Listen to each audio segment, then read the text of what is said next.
നമസ്കാരം, ഭാരത് ലീവിലേക്ക് സ്വാഗതം. National Herald കേസിൽ കോൺഗ്രസിന് വീണ്ടും തിരിച്ചടി. 751 കോടി രൂപയുടെ സ്വത്ത് കണ്ടുകെട്ടിയ നടപടിയിൽ തെറ്റില്ല എന്ന് അതോറിറ്റി കണ്ടെത്തിയിരിക്കുന്നു. സ്വത്തുക്കൾ ഇനി ഇഡിക്ക് ഏറ്റെടുക്കാമെന്ന് അതോറിറ്റി വ്യക്തമാക്കുന്നു. നാഷണൽ ഹെറാൾഡ് കേസിൽ 751 കോടി രൂപയുടെ സ്വത്ത് കണ്ടുകെട്ടിയ കേസിലാണ് കോൺഗ്രസിന് ഇപ്പോൾ കനത്ത തിരിച്ചടി ഉണ്ടായത്. ഇഡിയുടെ നടപടി PMLA അഡ്ജുഡിക്കേഷൻ അതോറിറ്റി ശരിവെച്ചു.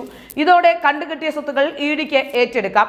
സ്വത്ത് കണ്ടുകെട്ടൽ ശരിയാണോ എന്നാണ് PMLA അഡ്ജുഡിക്കേഷൻ അതോറിറ്റി പരിശോധിച്ചത്. അസോസിയേറ്റ് ജേണലിന്റെയും യങ് ഇന്ത്യയുടെയും സ്വത്തുക്കളാണ് ED കണ്ടുകെട്ടിയത്.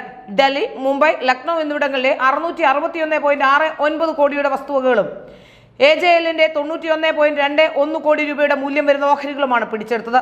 സോണിയാഗാന്ധിയും രാഹുൽ ഗാന്ധിയും പ്രതികളായ നാഷണൽ ഹെറാൾഡ് കേസിലാണ് നേരത്തെ ED നടപടി ഉണ്ടായത്. സോണിയാഗാന്ധി, രാഹുൽ ഗാന്ധി എന്നിവർക്ക് ഓഹരി പങ്കാളിത്തമുള്ള യങ് ഇന്ത്യൻ കമ്പനി ദിനപത്രം ഏറ്റെടുത്തതുമായി ബന്ധപ്പെട്ട സാമ്പത്തിക ഇടപാടുകളാണ് ED പരിശോധിച്ചത്. കേസിൽ ഇരുവരെയും കൂടാതെ കോൺഗ്രസ് അധ്യക്ഷൻ മല്ലികാർജ്ജുൻ ഖാർഗെയും ED ചോദ്യം ചെയ്തിരുന്നു. തെരഞ്ഞെടുപ്പ് പടിവാതിക്കൽ നിൽക്കുമ്പോൾ കോൺഗ്രസിന് നേരിട്ട കനത്ത തിരിച്ചടിയായാണ് ഇതിനെ നോക്കിക്കാണേണ്ടത്. വീണ്ടും ഒരു വലിയ അഴിമതി. നാഷണൽ ഹെറാൾഡ് കേസുമായി ബന്ധപ്പെട്ട് കോൺഗ്രസിന്റെ അഴിമതി വ്യക്തമായ തെളിവുകളോടുകൂടി വന്നപ്പോൾ അതിൽ കൃത്യമായ നടപടി ഉണ്ടായിരിക്കുന്നു എന്നാണ് മനസ്സിലാക്കാൻ സാധിക്കുന്നത്.